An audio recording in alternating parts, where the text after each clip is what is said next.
네, 지난 6장 말씀을 나눴었습니다. 그래서 6장 말씀은 나실인에 대해서 우리가 함께 나눴었는데, 이제 나실인은 서원하는 자 이렇게 했지만 하나님은 어느 특정한 사람만 나실인이 되는 걸 원하지 않는다고 함께 나눴었습니다.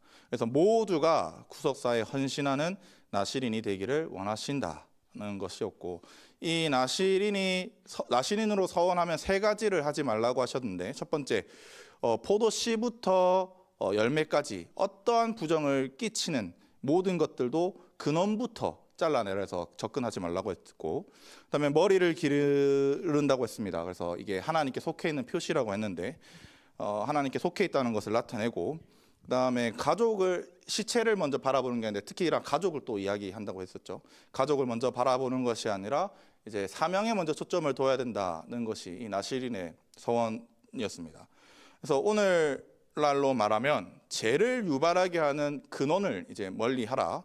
그다음에 내가 나실인의 삶을 살아내는 것을 드러내라. 또 하나님께 속해 있는 것을 드러내라는 것이며, 또한 가족, 친구 이런 것들을 다 세상 것을 말하는 거거든요.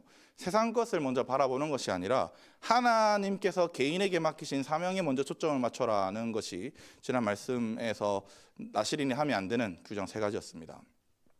이 성경적인 나실인의 삶은 사실 좀 불가능해 보입니다. 그래서 이걸 어떻게 하지 했을 때 하나님께서 나실인의 서원을 한 사람에게 제사장의 축복으로 함께 도와주시겠다라고 말씀하셨습니다. 그래서 하나님의 얼굴을 우리에게 비추셔서 주목하시고 계속해서 함께 하신다. 그래서 나실인의 서원을 끝까지 갚게 만드시겠다라고 한 게 지난 말씀 6장이었습니다. 그래서 앞서 말씀드린 것처럼 이스라엘 백성 모두가 나실인이 되기를 원한다는 것이 6장이었다면, 이제 오늘 사실 7장까지 포함을 해야 되는데 7장, 8장 이 말씀은 이스라엘 백성이 이 나실인의 서원해라는 것을 이루는 장면입니다. 나실인으로 서원한다는 장면인 거죠. 이 12지파의 리더들은 레인을 위해, 또한 이제 성막을 위해 12일간 헌신을 합니다. 이제 헌물로 헌신을 하는 거죠. 그랬더니 성막에서 하나님의 음성이 들리기 시작했다라고 하는데, 이 하나님의 음성이 들렸다는 것은 성막에 하나님이 임재하셨다는 뜻이죠. 그래서 하나님께서 임재하신 것은 사실 경이로운 일입니다. 놀라운 일이라는 거죠. 하지만 그 임재는 우리의 거룩성에 따라서 은혜가 될 수도 있고 재앙이 될 수도 있습니다. 하나님의 임재는 모두 우리가 사모합니다. 사모할 수 있지만 우리가 하나님을 닮아 거룩하지 않는다면 그 임재로 말미암아 죄인인 우리는 죽게 됩니다. 그래서 거룩하신 하나님과 동행하기 위해서는 우리가 계속 거룩성을 추구하고 거룩해야 된다는 겁니다. 우리 안에 허락되지 않는 것을 제거하고, 또한 말씀에 순종하는 것이 거룩인데, 이 거룩성을 지키는 것 또한 나실인이 서원을 해서 지키기에 어려운 것처럼 어렵습니다. 거룩성을 유지하는 것이. 거룩한 것과 속된 것과 부정한 것과 정결한 것을 계속해야 되는, 분별하는 눈이 있어야 되는데, 뭐 이런 눈을 사실 가지는 것도 쉬운 것은 아니고, 그래서 예를 들면 우리가 평생 살아온 게, 여러분들은 저를 올해 처음 봤잖아요. 내가 올해 처음 봤는데 여러분들과 제가 이때까지 살아왔었던 삶의 방향이 다 달랐습니다. 근데 이게 갑자기 한순간에 기준이 같아질 수 있겠습니까? 한순간에 거의 불가능이거든요. 어떤 사람은 A가 좋다고 할 수 있는데 어떤 사람은 B가 좋다고 말할 수 있습니다. 그래서 또한 어떤 사람들마다 거룩을 바라보는 그 기준과 가치가 다릅니다. 어떤 사람의 거룩의 기준은 한 요만큼만 하면 거룩한 거지라고 생각할 수 있지만, 어떤 사람들은 요만큼 돼야지 거룩하다라고 생각하는 것처럼 기준이 다르다는 거죠. 또한 사람이 많이 모이면 모일수록 거룩성을 지키는 게 어렵습니다. 그래서 교회의 거룩성은 어떻게 지켜져야 되느냐, 이 성경 말씀을 기준으로 우리가 잡아가야 하는데, 그 거룩성을 지키기 위해서 성경 말씀을 더 알고 나누고 깨닫게 하고 분별하기 위해서 거룩성을 파수하는 레위인을 구별하는 내용입니다. 레위인을 구별하여 세우시는 이유는 간단합니다. 11절에 그들에게 여호와께 봉사하게 하기 위함이라, 성막을 섬기긴다는 거고, 19절에 이스라엘 자손이 성소에 가까이 할 때에 그들 중에 재앙이 없게 하려 함이니라라고 말씀하는 겁니다. 레위인을 세운 이유는 하나님의 기준으로 거룩과 속된 것을 나누고 이스라엘이 거룩하여서 하나님과 동행하는 공동체로 만들기 위함이라는 거죠. 그래서 이것을 이 아까 두 가지 성막에 봉사하는 것과 그다음에 거룩한 것과 속된 것을 나눠서 알려주는 것, 주변 일반 백성에게 알려주는 것, 이것을 레위인 정신이라고 합니다. 레위인 정신. 자신을 헌신하여 공동체를 거룩하게 만들며 그 거룩성으로 하나님께서 그 공동체를 주목하시고 그 공동체를 사용하시도록 만드는 정신이 레위인 정신입니다. 이런 레위인의 정신을 많이 가지면 많이 가질수록 그 교회는 많이 사용될 겁니다. 우리 안에도 우리 교회에도 레위인들이 있습니다. 근데 우리 교회가 하나님과 동행하기 위해서 거룩과 속된 것을 구별하고 거룩성을 지켜나가려는 분들이 있다는 거죠. 레위인이 있다는 거는. 근데 이게 너무나도 귀한 일입니다. 하나님은 그런 거룩하고 속된 것을 분별하는 자들을 세우기 위해서 어떻게 하려고 하냐면 훈련의 기간이 필요하다라고 말하는 게 이 전체적인 맥락이 8장 내용입니다. 그래서 오늘 저와 여러분들께서 하나님의 나라의 레위인으로 세워지시길 바랍니다. 거룩과 속된 것, 부정과 정결을 분별하여서 하나님께서 동행하시는 생명수 교회가 되시기를 주님의 이름으로 간절히 바랍니다. 우리 1절부터 4절 함께 읽어보겠습니다. 1절부터 4절입니다. 시작. 여호와께서 또 모세에게 말씀하여 이르시되 아론에게 말하여 이르라. 등불을 켤 때에는 7 등잔대를 등잔대 앞으로 비추게 할지니라 하시매 아론이 그리하여 등불을 등잔대 앞으로 비추도록 켰으니 여호와께서 모세에게 명령하신가 같았더라. 이 등잔대의 제자법은 이러하니 것이라. 모세가 양식을 따라 이 등잔대를 만들었더라. 아멘. 8장을 들어가기 전에 이 7장을 좀 간단하게 나누겠습니다. 원래 8장과 7장은 이제 하나입니다. 근데 보시면 아시겠지만 그 7장이 성경에서 두 번째로 긴 절을 가지고 있습니다. 읽다가는 저희 집에 못 가니까 간단하게 나누면 이 7장 본문을 이해돼야지 8장이 이해되거든요. 6장이 이제 나실인의 서원을 했다라고 한다면 7장은 이스라엘 백성이 성막을 이제 딱 세웠을 때의 배경을 누는데 그때 이제 사실 출애굽기 40장과 배경이 똑같습니다. 그래서 세우고 난 다음에 1절부터 9절은 이스라엘 백성을 계수한 12명의 감독자들이 있었습니다. 우리 1, 2장을 살펴봤을 때 그 감독자들이 헌물을 하기 시작합니다. 그래서 누구한테 헌물하느냐? 하나님께서는 레위 지파가 성막에서 헌신할 수 있도록 사용하도록 이렇게 내라라고 하셨고요. 그다음에 10절부터 88절까지는 12명의 감독자들이 성막에 봉헌을 합니다. 그래서 어떻게 되냐면 성소 세겔로 130세겔 음반, 그다음에 70세겔의 은발이 그 안에 기름 섞은 고운 가루를 가득 채우고 그다음에 13개 무게의 금을 향으로 채우고 수송아지와 순양 1년 된 순양 그다음에 속죄제물로 수점소, 화목제물로 소 2마리와 순양 5마리와 수점소 5마리와 1년 된 순양 5마리를 바치겠습니다. 읽다가 세월 지나갈 것 같은데 이게 엄청난 양인 걸 보이시겠죠. 그래서 이거 궁금해가지고 얼마까 환산을 해봤거든요. 고대 근동 기준으로 4,644세겔 정도 됩니다. 이게 얼마나 많은 금액이냐면 모세 당시에 1세겔이 한 달 노동자 임금입니다. 그러면 4,644개월을 일해야 한 지파가 낼 수 있는 금액이 나오는 겁니다. 그 연수로 이야기하면 387년입니다. 387년 동안 밥도 일절 안 먹고 일만 했을 때 나오는 금액이 그 감독자들이 낸 헌물이다라고 보면 되겠습니다. 그래서 이것은 이렇게 많은 헌물을 냈다. 이거는 뭐 자기들이 부자다 뭐 이렇게 말하는 게 아니라 6장에서 말하는 모두가 구속사에 수종하는 나시린이 되어라는 것을 지파별로 헌신하겠다라는 표시입니다. 그래서 말씀을 성막을 중심으로 이스라엘이 이룬 것이다 보면 되겠고, 뭐 나시린의 서원을 우리가 몸으로 해야 되는 거 아니냐 할 수 있지만 이거는 서원의 시작을 알리는 거기 때문에 헌물을 한다라고 이해하시면 될 것 같습니다. 그래서 나시린의 서원을 하고 나면 제사장의 축복의 말씀처럼 서원을 지킬 때까지 하나님께서 이제 함께 하신다라고 하면서 이제 89절이 나오는 거죠. 모세가 회막에 들어가서 여호와께서 속죄소 위에 두 그룹 사이에 임재하셔서 자신에게 말씀하시는 것을 들었습니다. 그러니까 임재하셔서 이제 교제가 가능하셨다는 거죠. 그리고 난 후에 이제 8장에 이제 들어가는데 8장 1절부터 4절에 이제 금촛대에 대해서 금잔대로 하게 하고에 대해서 이야기합니다. 이제 메노라라고 하죠. 메노라. 그 있잖아 이렇게 저기 있는 거 나중에 보시면 되겠습니다.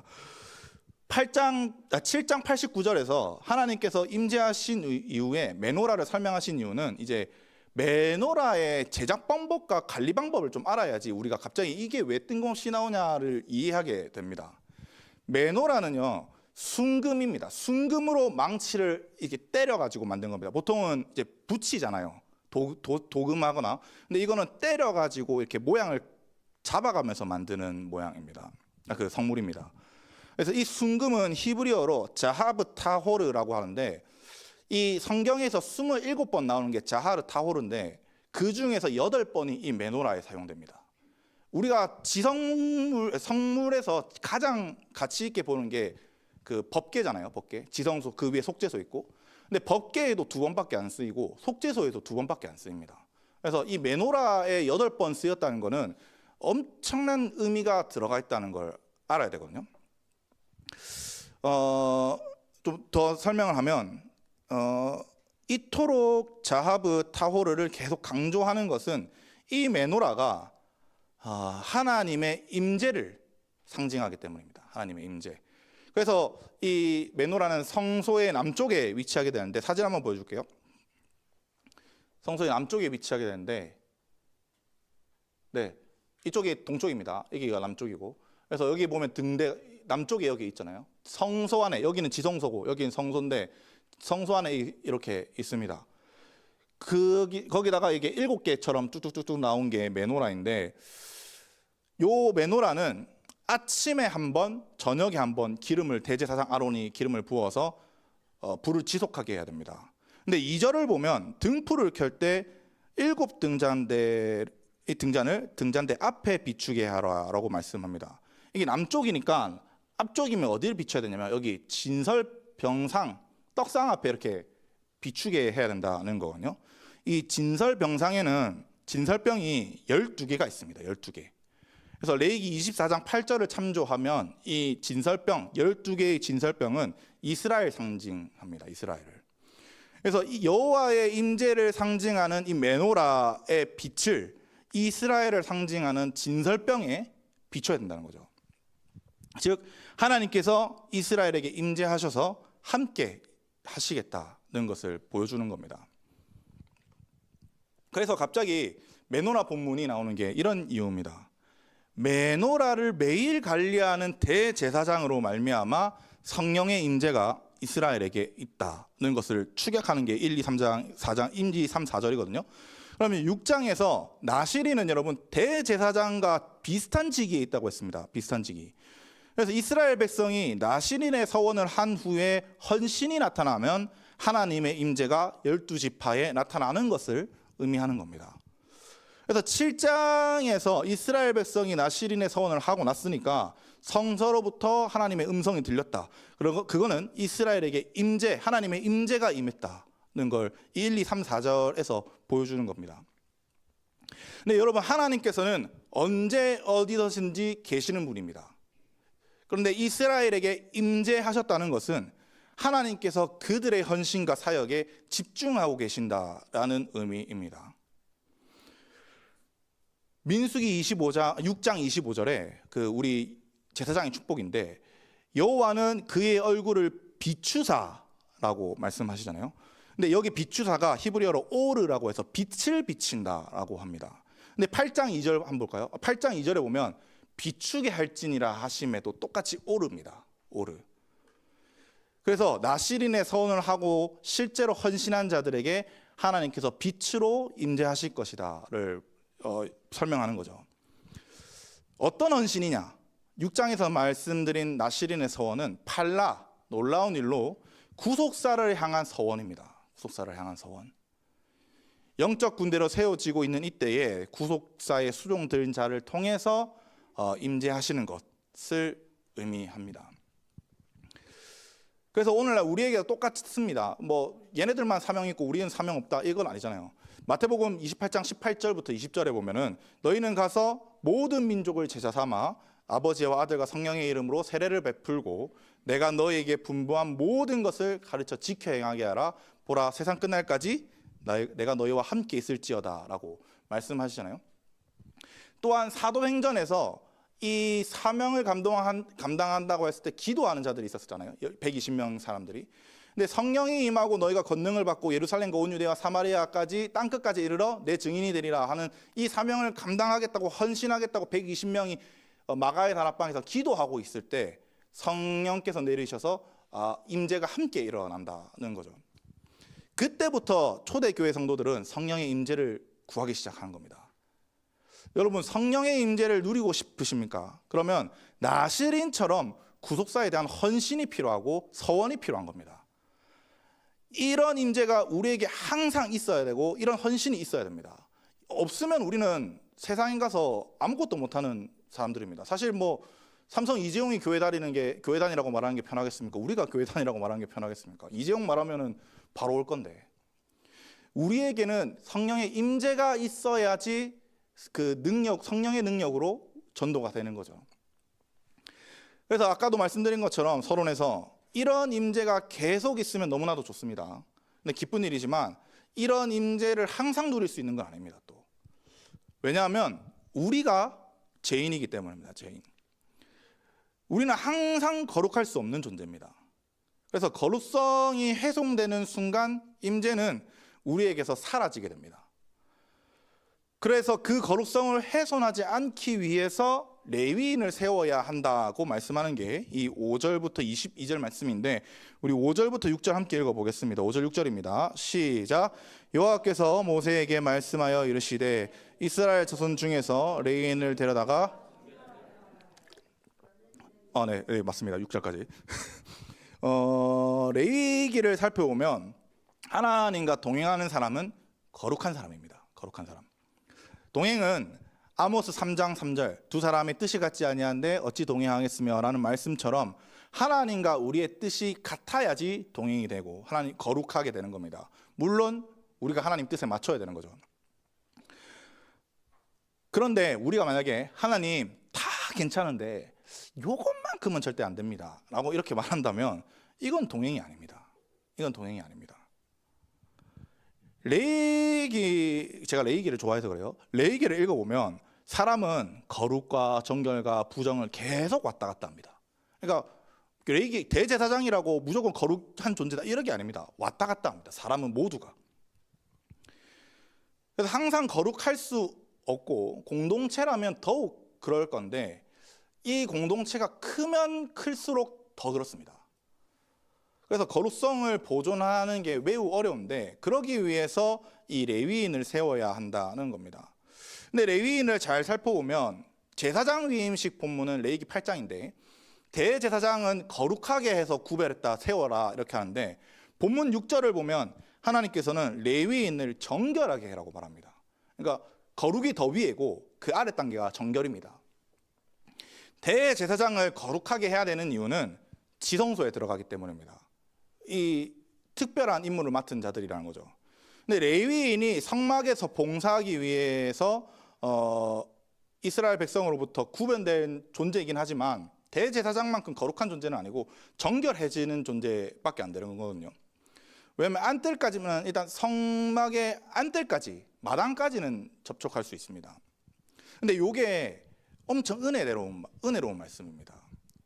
레위인에게는 자존심이 상할 수 있는 거지만 백성에게는 은혜가 되는 말씀입니다.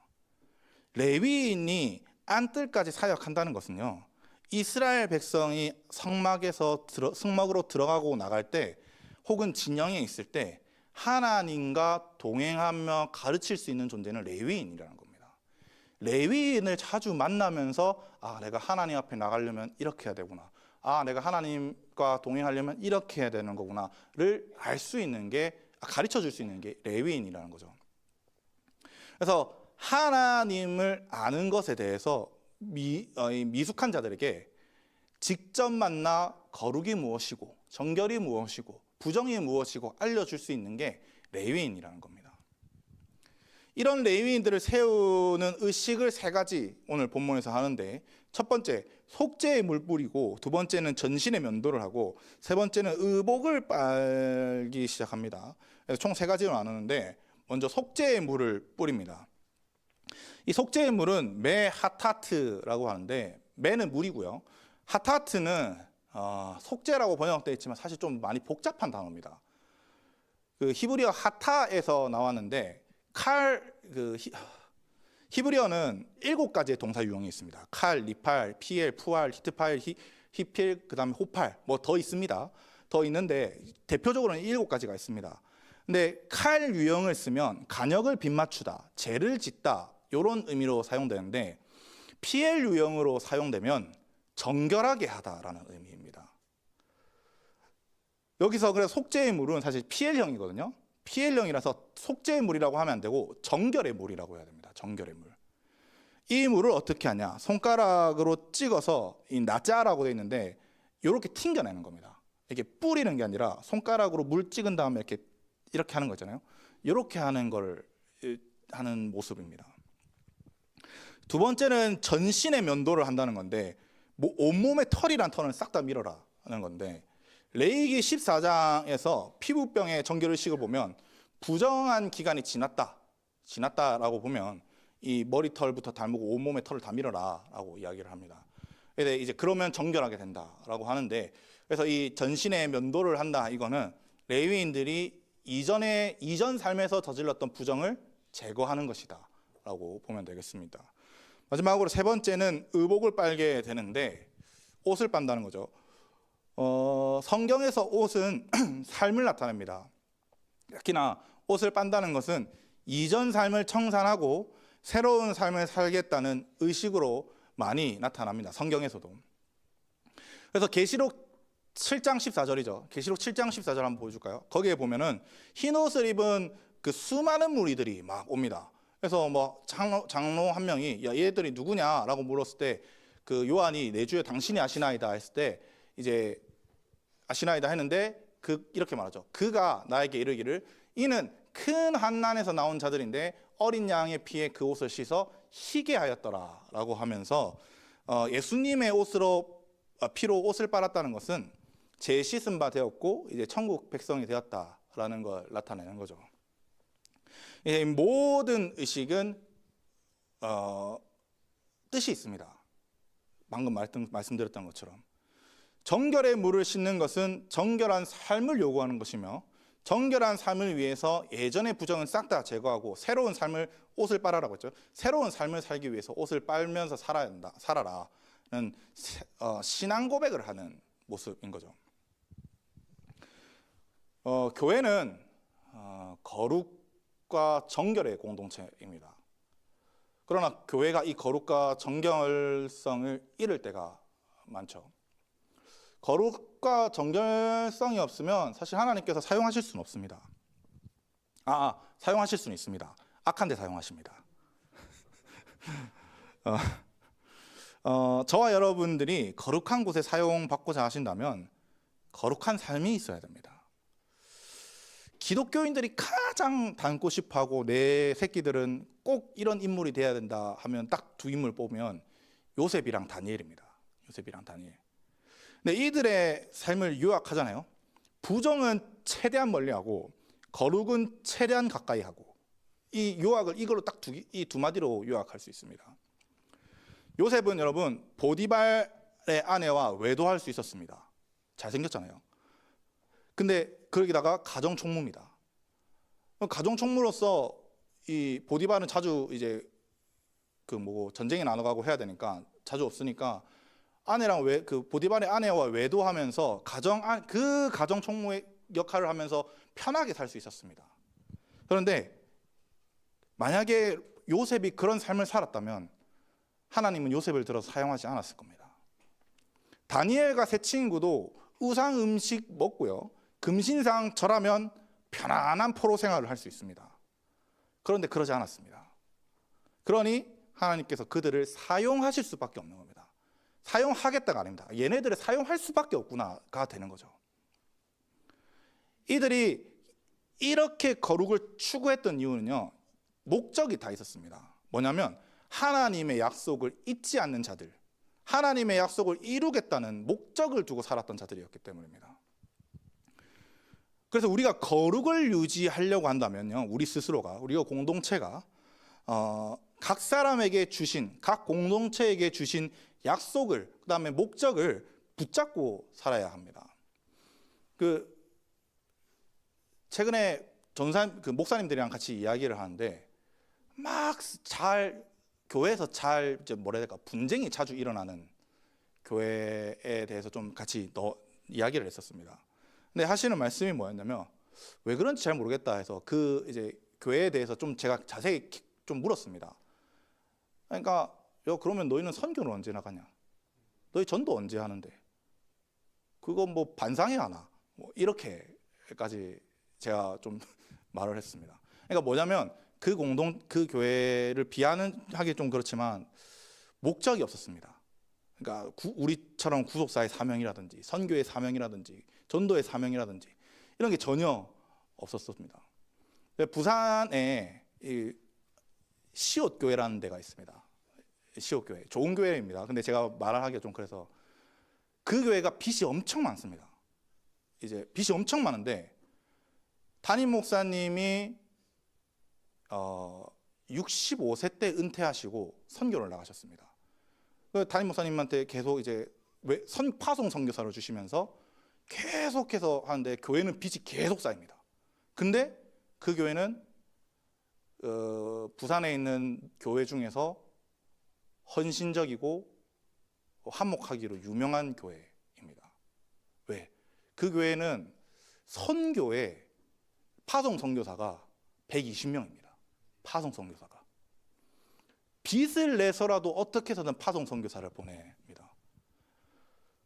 이런 것처럼 이런 목적성, 하나님께서 우리 교회에 주신, 각 교회에 주신 목적성을 잃지 않을 때 거룩성이 나타나고 하나님께서 함께 하시고, 그 다음에 나중에 그 목사님을 우연찮게 만나 뵈서 인사를 드렸었는데, 목사님이 갔다 오니까 빚이 갑자기 다 청산돼 있다라고 하시더라고요. 그러니까 다 하나님이 하십니다. 사실은 하나님이 달아보실 뿐이지. 요셉은 꿈을 통해서 본 아버지와 어머니 그리고 자신의 형들이 자신에게 절하는 걸 꿈으로 봤습니다. 그 다음에 다니엘은 포로로 잡혀와서도 우상 숭배하면 나라가 완전히 사라질 것을 알고 뜻을 세워서 거룩의 목적을 두었습니다. 이들은 하나님의 뜻을 이루는데 거룩이 얼마나 중요한지 알고 있었기 때문입니다. 바울은 디모데후서 2장 19절부터 21절에 다음과 같이 말씀합니다. 2장 19절부터인데 제가 읽어보겠습니다. 그러나 하나님의 견고한 터는 섰으니 인침이 있어 일렀을 때 주께서 자기 백성을 아신다 하며 또 주께서 자기 백성을 아신다 하며 또 주의 이름을 부르는 자마다 불의에서 떠날지어다 하였느니라. 20절에 보면 큰 집에는 큰 금그릇과 은그릇뿐 아니라 나무그릇과 질그릇도 있어 귀하게 쓰는 것도 있고 천하게 쓰는 것도 있나니 그러므로 누구든지 이런 것에서 자기를 깨끗하게 하면 기이 쓰는 그릇이 되어 거룩하고 주인의 쓰임에 합당하여 모든 선한 일에 준비함이 되미러라 라고 말씀한 것처럼 거룩이 있어야 됩니다. 깨끗함. 그래야지 하나님께서 쓰신다는 거죠. 이런 모습이 거룩과 정결이 있는 모습입니다. 거룩한 곳에 쓰임 받고 싶으십니까? 거룩과 정결하셔야 됩니다. 이런 정결 의식이 치러졌다면 8절로 보면은 수송아지 2마리를 준비하는데, 수송아지가 아니라 벤 바카르라고 해서 벤은 아들이란 뜻도 되는데 종류도 됩니다. 종류. 그래서 소종류. 그럼 뭐 젖소도 되고 황소도 되고 물소도 되고 뭐 이런 다 소종류가 다 된다는 겁니다. 그래서 그 수소 종류 두 마리를 가지고 한 마리는 번제물로, 한 마리는 속제물로, 그 다음에 기름 섞은 고운 가루로 소제물을 가지고 나옵니다. 그리고 9절을 보면 레위인을 회막 앞으로 나오게 하는데, 여기서 나아오다는 카라브 동사를 씁니다. 히페일로 쓰면은 가까이 하다 이런 뜻이긴 한데, 헌물을 드릴 때 사용합니다. 누구한테 헌물을 드릴 때? 왕이나 총독한테 귀한 것을 드릴 때. 그래서 이 말은 몸과 마음이 준비되어 있을 때 쓰는 단어입니다. 몸과 마음이. 그리고 나서 이스라엘 자손은 레위인에게 안수를 합니다. 안수하나는 이제 사마크라고 해서 힘으로 이렇게 누르다 하는데, 우리로 치면 이제 임파테이션 한다는 거죠. 임파테이션. 그래서 힘이 누르는 방향으로 들어가서 이스라엘 백성이 레위인에게 안수하는데, 요거는 이스라엘 백성의 건의가 이제 레위인에게 전이한다는 의미고, 그래서 이 자신들을 대신해서 레위인이 세워졌고 레위인의 건의를 인정하고 헌신하는 것을 공동체적으로 세워지고 거룩하고 구별하고 인정되었다는 겁니다. 그 다음에 12절에 레위인들이 수송아지의 수소 종류를 했죠. 머리에 안수하는데, 레위인이 제물에 안수하는 것은 제물에 자신을 투영하는 겁니다. 자신을. 무엇을 투영하는 것이냐? 하나님께 헌신하겠습니다 라는 거죠. 11절을 보면 왜 자신을 투영하고 헌신하느냐 하면, 11절을 우리가 봐야 되는데, 아론이 이스라엘 자손을 위하여 레위인을 흔들어 바치는 제물로 하나님께 드리기 위해서라고 합니다. 근데 레위인을 흔드는 게 좀 이해가 안 되잖아요. 레위인은 사실 지파지, 흔드는 뭐 이렇게 만나 한 명 한 명씩 막 이렇게 하는 것도 아니고, 그 레위인이 그때 4만 몇만 명이었죠. 4만 몇천 명이었는데, 그 아론이 나이가 80이 넘었는데 계속 이렇게 하다가는 아론 어깨 나가는데 흔들 수가 없잖아요. 이 흔들다는 누프입니다. 누프, 히브리어로. 이 누프는 뭐 흔들다는 의미가 있습니다. 흔들다는 의미가 있는데, 제사 용어로 사용하면 제사 용어, 좌우로 이렇게 흔든다는 의미인데, 이 누프는 좌우로 흔들리면서 이것은 하나님의 것입니다 라는 의미를 가지게 됩니다. 그래서 뭐 13절에 보면 요제라고 되어 있잖아요. 똑같은 누프인데 얘는 이렇게 번역하고 쟤는 저렇게 번역한 겁니다. 일관성이 없이. 왜 흔들어 드리느냐? 이는 그들이 여호와께 봉사하게 하기 위함이라 하는 겁니다. 봉사는 아바드입니다. 섬기다, 경작하다, 예배하다. 그래서 레위인은 성막에서 하나님을 섬기고 예배하기 위해서 세워진 존재들이며, 첫 번째, 또 이들을 드리는 이유는 19절에 이는 이스라엘 자손이 가까이 할 때, 성막에 가까이 할 때 그들 중에 재앙이 없게 하려 하였음이니라. 없게 하기 위해서인 겁니다. 1장부터 4장까지 우리가 나눴을 때 허락되지 않는 자가 혹은 허락되지 않는 물건이 성막에 접근하거나 가까이 오게 되면 재앙이 임한다고 했습니다. 그 허락되지 않은 상태가 아닌 하나님께서 기뻐 받으시기에 합당한 상태가 되도록 도와주는 것이 레위인입니다. 이 두 가지 목적이죠. 그래서 레위인의 목적은 간단하게 다시 요약하면 하나님을 섬기고 예배하는 것. 두 번째, 이스라엘 자손이 성소로 올 때 허락된 자가 되도록 만들어주는 겁니다. 좀 더 요약해서 표현한다면 거룩성을 지키도록 돕는다는 겁니다. 그래서 이스라엘 안에 여호와의 임재가 지속할 수 있도록 만드는 유일한 방법을 레위인이 도와준다는 겁니다. 구약은 하나님께서 거룩하신 분이다는 것을 일관되게 설명합니다. 그리고 이 하나님의 거룩성은 거룩하지 못한 자들에게는 치명적인 위험을 가지고 있습니다. 그리고 그걸 지속적으로 가르칩니다. 이스라엘 백성이 황금 송아지를 만들고 섬겼을 때 하나님께서 나는 너희와 함께 올라가지 아니하리니 너희는 목이 곧은 백성인즉 내가 길에서 진멸할까 염려함이니라. 너희는 목이 곧은 백성인즉 내가 한순간이라도 너희 가운데 이르면 너희를 진멸하리니라고 말씀합니다. 그래서 하나님은 자비로운 분이시기도 한데 죄에 대해서 용서하지 않으시는 분이시기도 합니다. 거룩성을 지키지 못했는데 하나님과 함께 한다면 곧장 심판, 아닥과 나비우처럼 죽음으로 들어간다든지 하게 됩니다. 그럼에도 하나님은 그 백성과도 함께하고 싶어 하십니다. 그래서 그들이 하나님과 동행할 수 있는 자들이 되기를 원하며 말씀에 순종하며 헌신하게 되어서 하나님과 동행하고 임재하시도록 만드십니다. 백성들과 직접 만나 말씀에 순종하고 사명에 헌신하도록 만드는 자들이 레위인입니다. 대표적으로 이 레위인은 아니지만 역할을 보면은 민수기 25장에 이스라엘 백성들이 바알볼에서 음행하게 됩니다. 그래서 비나스가 창을 들어서 시몬 지파 창으로 뚫어서 배를 뚫었는데 하나님께서 뭐라고 말씀하시냐면 질투심으로 질투하여 이스라엘 자손 중에서 내 노를 일으켜 내 질투심으로 그들을 소멸하지 않게 하였다라고 말씀합니다. 그래서 이 비나스 때문에 이스라엘이 멸망하지 않았다. 그러고 바로 다음 26장에 다시 군대가 세워집니다.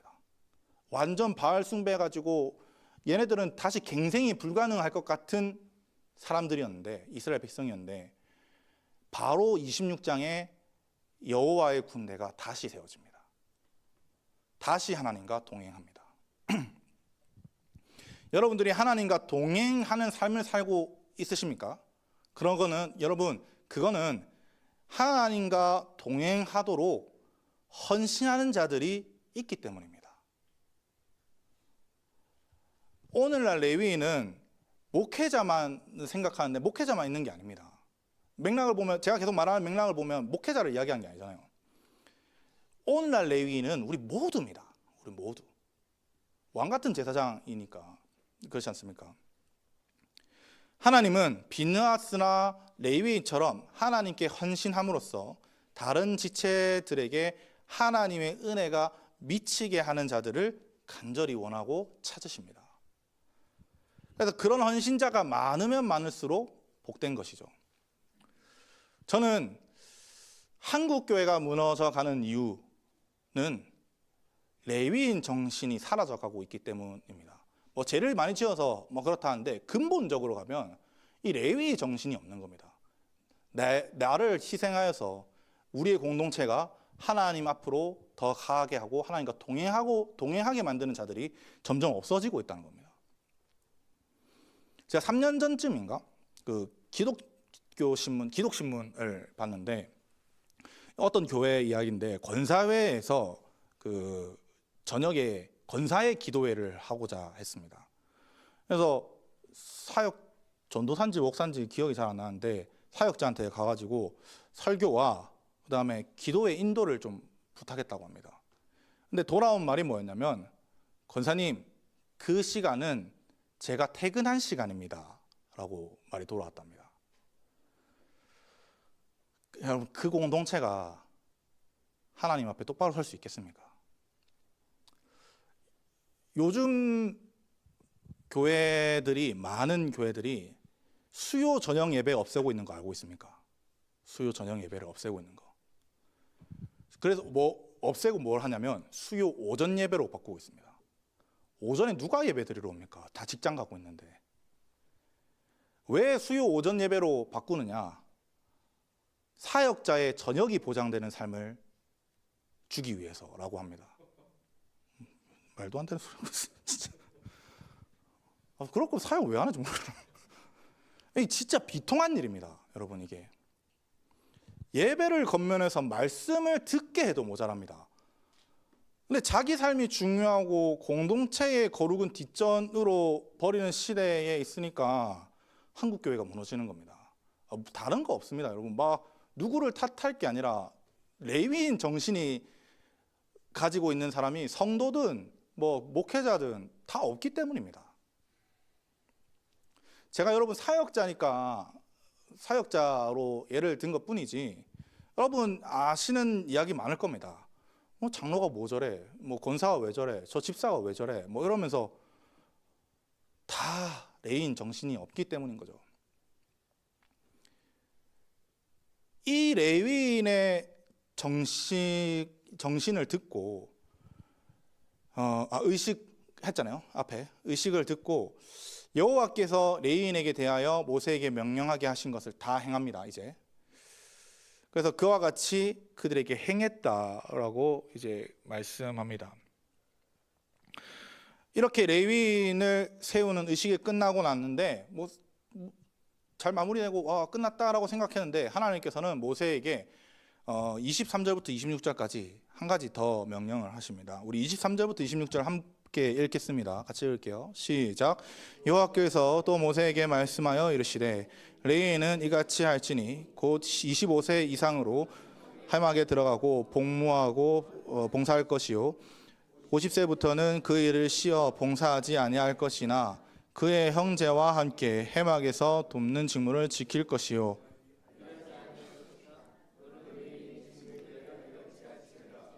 아멘. 레위인이 세워지고 난 다음에 하나님께서는 레위인의 복무 기간을 정해 주십니다. 25세부터 50세까지 섬길 수 있다고 하는데 근데 이거 저번에 우리 4장인가 살펴보면 분명히 30세부터였습니다. 그리고 사실 성경 구절을 좀 찾아보면 30세부터 50세라는 구절이 훨씬 많습니다. 이 하나님이 갑자기 잘못 설명하시는 건가라고 할 수 있지만 이 8장 본문을 읽어보면 우리 쭉 읽어봤잖아요. 읽어보면 왜 25세부터 해야 되는 복무기간이 늘어났는지 이해할 수 있습니다.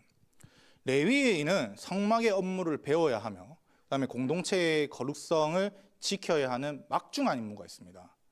근데 이거 어떠한 훈련도 받지 않고 30세 갑자기 득 들어가면요 그 성막에 들어가다가 하나님 진노만 일으키십니다. 뭐 갑자기 군대에 내일 입대해라고 이등병인데 옳다면 이제 선임들의 심판이 나타나거든요. 그러니까 25세부터 5년은 훈련 기간입니다. 훈련 기간. 직무를 계속 옆에서 관찰하고 배우며 무엇이 옳고 그른지 구별할 수 있고 그다음에 이런 견습생 과정이 필요하다는 거죠. 뭐 역대기에서는 다윗이 20세부터 이 레위인을 훈련시킵니다. 그래서 뭐 하나님 일에 대해서 더 정교하게 훈련시킨다로 보면 될 것 같은데 저는 요 말을 좀 많이 공감합니다. 견습생이 있어야 된다. 겸습생활이. 저는 예수님을 28살 2월 달에 믿었습니다. 근데 제가 지금 35살이거든요. 사역이 8년 차입니다. 말 들어보시는 분들은 뭔가 이상한데 이렇게 생각하실 수 있는데 제가 28살 2월 달에 예수를 믿었는데 28살 3월 달에 사역을 시작했습니다. 제가 첫 사역지에 뭘 할 수 있었을까요? 성경 말씀 뭐 아담과 이브와 이삭과 아브라함 그다음 뭐 야곱 아는 정도? 그 28살 이전에는 사실 교회 잘 안 나갔거든요. 근데 사역을 시작하니 할 줄 아는 게 하나도 없었습니다.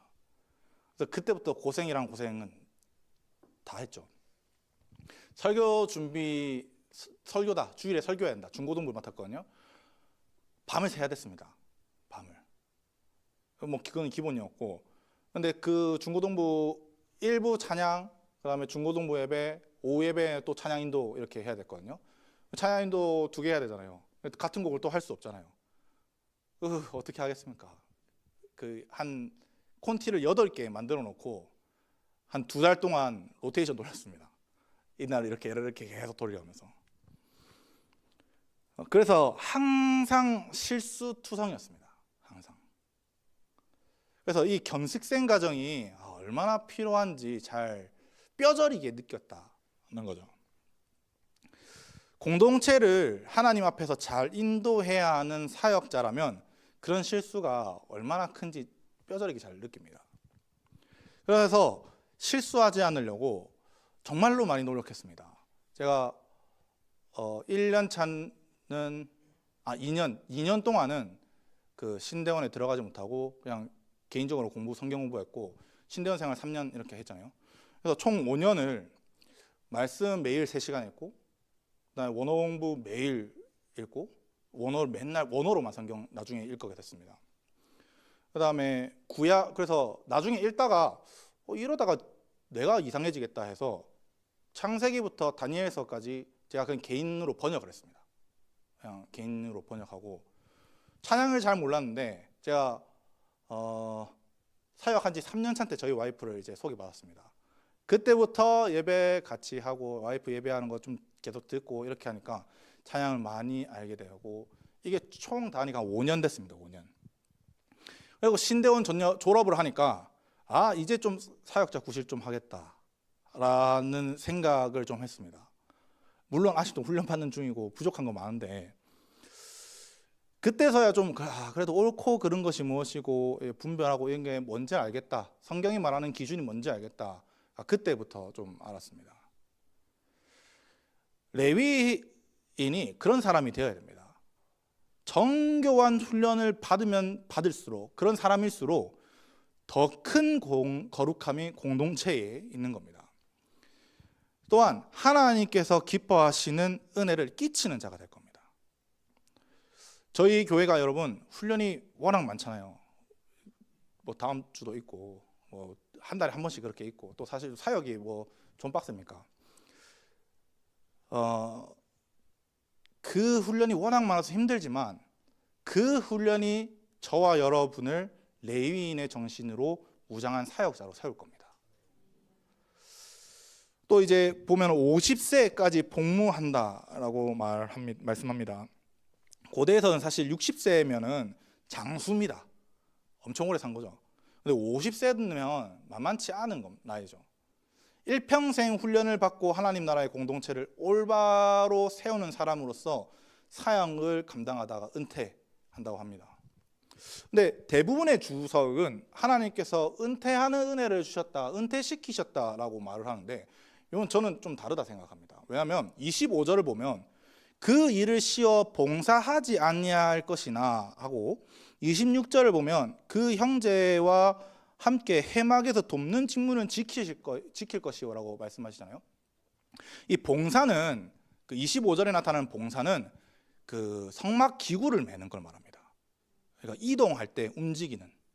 그 다음에 돕는 직무 요거는 미셰메레트라고 해서 육체적 강도가 낮은 보초를 선다든지 뭐 옆에서 훈수를 좀 준다. 야, 그 똑바로 핀셋 박아라 뭐 이런 거 있잖아요. 야, 그 똑바로 펴라 뭐 그 성막 그렇게 피는 거 아니다 뭐 이렇게 하는 거 있잖아요. 그런 것들을 이야기하는 겁니다. 그래서 레위인들을 이제 은퇴한 레위인들은 그 레위인들과 수직적인 관계로서 관리하고 가벼운 업무 정도는 본다는 거죠. 그래서 장막을 메고 나르는 일은 30세부터 50세까지 하고 은퇴하고 50세부터는 관리 감독한다라고 합니다.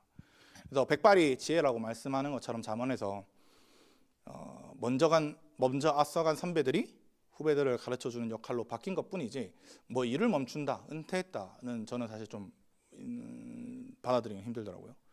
그래서 특히 이 거룩성을 파수하는 역할을 감당한 레위는 더더욱 그럴 거라고 생각합니다. 하나님은 나실인의 헌신을 한 자들에게 임재로 함께 하십니다. 그리고 그 임재는 이스라엘 능력 그 자체입니다. 언제 어디서든지 이길 수 있으며 든든한 방패이자 요새입니다. 우리가 영적 전쟁으로 구속사의 수종들기 위해서는 이 임재가 매우 중요합니다. 하지만 우리는 죄인이기 때문에 임재를 유지할 수 없죠. 그래서 레위인이 필요합니다. 레위인은 과거의 부정을 제거하고 새로운 삶을 살겠다는 다짐을 인쓴 자이면서 그 부정했던 삶을 모두 제거하고 공동체의 거룩성을 회복시키고 지속하고 유지하는 존재입니다. 여러분, 새로운 삶으로 살아가겠다고 다짐했다면 하나님을 섬기고 예배하고 공동체에 재앙이 없도록 해야 됩니다. 이게 레위인에만 한정된 것이 아니라 우리 모두가 그렇게 해야 된다는 거죠. 그래서 그 공동체를 위해서 거룩한 것과 속된 것과 부정한 것과 정결한 것을 구별하고 이런 분별력을 가지고 공동체를 이끌어 가야 된다는 겁니다. 도와야 된다는 거죠. 대제사장을. 근데 이런 거는 하루아침에 되는 게 아니었습니다. 아까 말했던 것처럼 5년의 견습생의 생활이 있다는 거죠. 5년이고 다윗 때는 이제 뭐 10년의 공을 들이면서 훈련을 해갔습니다. 그래서 그 훈련을 통해서 공동체가 진짜 거룩성을 가질 수 있도록 계속 만들고 도왔다는 겁니다.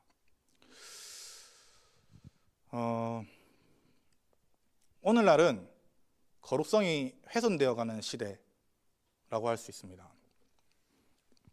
여러분, 저도 몰랐는데 제가 이제 한 여기 올라온 지 이제 5개월 차 됩니다. 근데 그래서 가끔씩 이제 청년들이랑 이야기하고 산책을 좀 이렇게 해보잖아요.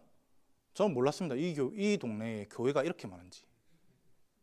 골목에 한 2개씩 있는 것 같고 상가까지 포함하면 뭐 몇 개씩 있죠. 골목마다 이렇게 교회가 많은데 한국 교회 자체는 하나님의 임재를 상실해가는 걸 이제 좀 봅니다. 그래서 우리가 레위인의 정신을 가진 자들이 많이 필요합니다. 많이. 우리가 하나님의 임재를 누리며 살아갈 수 있는 공동체가 되려면 이런 레위인의 정신을 가진 자들이 많이 일어나야 합니다. 한 사람이 이 레위인의 정신을 가졌다면 많은 사람들을 가르쳐 그 많은 사람들이 레위인의 정신을 가지게 만들고 그 많은 사람들이 다시 더 많은 사람들에게 가르쳐서 더 큰 거룩한 공동체가 되도록 해야 한다는 거죠. 거룩한 공동체일수록 하나님께서 더 귀하게 쓰십니다. 더 귀히 쓰시고 더 거룩한데 더 큰데 쓰십니다. 요셉과 다니엘뿐만 아니라 믿음의 위인들은요 다 거룩했습니다. 저희 교회가 이와 같은 신앙의 위인들이 나타나길 바랍니다. 그냥 어중이 떠중이 성경에 나타나는 뭐 어중이 떠중이 이런 게 아니라 생명수 교회 해고록을 적었을 때 이 사람이 진짜 거룩성을 지키려고 엄청 노력한 사람이었고 공동체에 큰 영향력을 끼친 사람이었다는 그런 해고록에 적혔을 때 여러분들의 이름이 있기를 바랍니다. 하나님이 기뻐하시는 것이 무엇인지 분별하고 세상에 속한 것을 분별해서 없애버리십시오. 하나님께 속한 것만 살아가십시오. 그때 이스라엘과 함께 하셔서 약속의 땅을 차지하고 하나님께서 함께 하셔서 끝까지 함께 들어간 것처럼 오늘날 우리에게 주어진 약속의 땅, 새하늘과 새 땅, 새 예루살렘에 들어갈 때까지 그 임재를 누리며 살아가시기를 주님의 이름으로 간절히 바랍니다.